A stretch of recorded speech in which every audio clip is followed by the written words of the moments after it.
In this Kubernetes and CKAD tips number 11, we'll talk about annotations.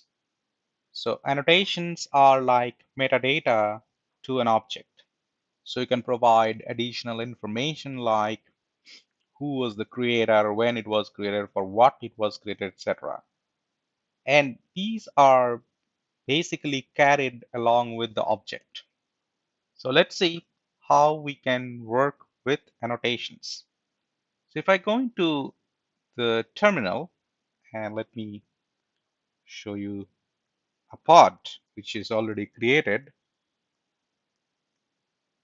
you can see that there are 3 pods available.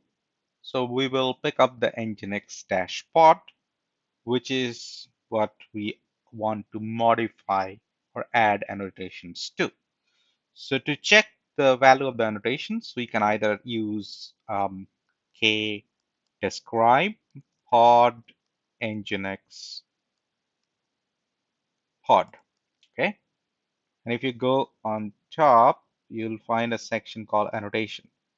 Right now, we do not have any annotation. Just to verify, I will say grep -i, which is case insensitive, and annotations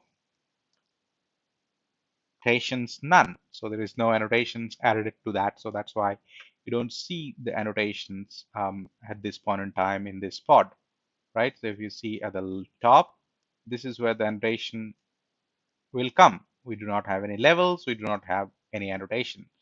Like level, annotation can be added later point in time as well. So if you, let's say k annotate, and then what happens, it takes pod and the name of the pod.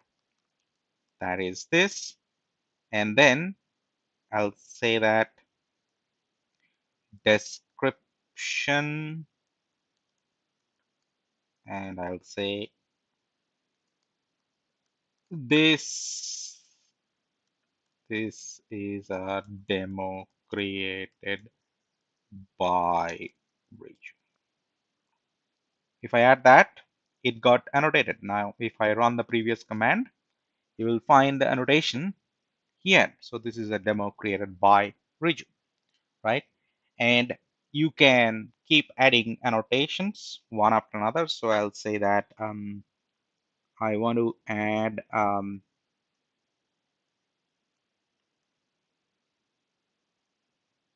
date, some year.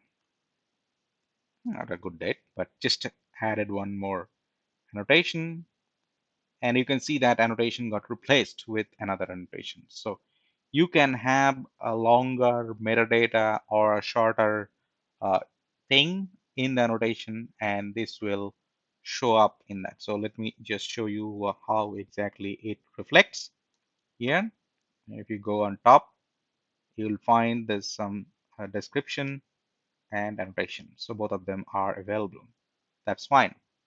Now what I wanted to do is that I wanted to, let's say, remove annotation. So I'll say k annotate pod nginx pod date minus.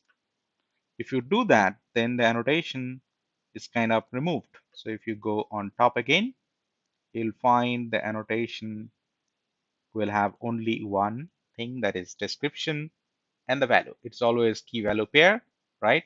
The key is by which you can change or modify. Let's say I want to change the value of the description. So I can say k annotate description. And if I do any other value, it will complain saying that there is an annotation. So it did not complain. So let's see what exactly happened over here. If I go on top, I see that there is another description added, right? So you can see that it did not replace, but it added. So because it's a metadata, I think it is allowing us to add the same key value pair, right? If, however, if I try to, let's say, remove an annotation, with the same name. Let's see how it handles that, right? It's an interesting stuff. So let's see the description here, go on top of it. Then there was a spelling mistake. So you can see that in this, I do not have R. So that's why it took. So maybe I take this whole thing and try to create an annotation, which is basically this one. And then if I say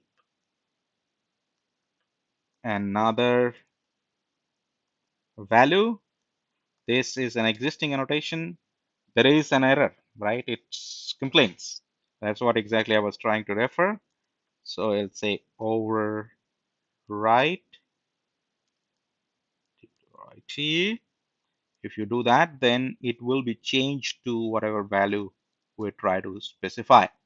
So on the top, if you go into the annotation, you see that description, not R is missing, has been replaced with another value, right? So that's what you can do with annotation. So you can add more than one annotations. You can modify an existing annotation. You can have an object without an annotation.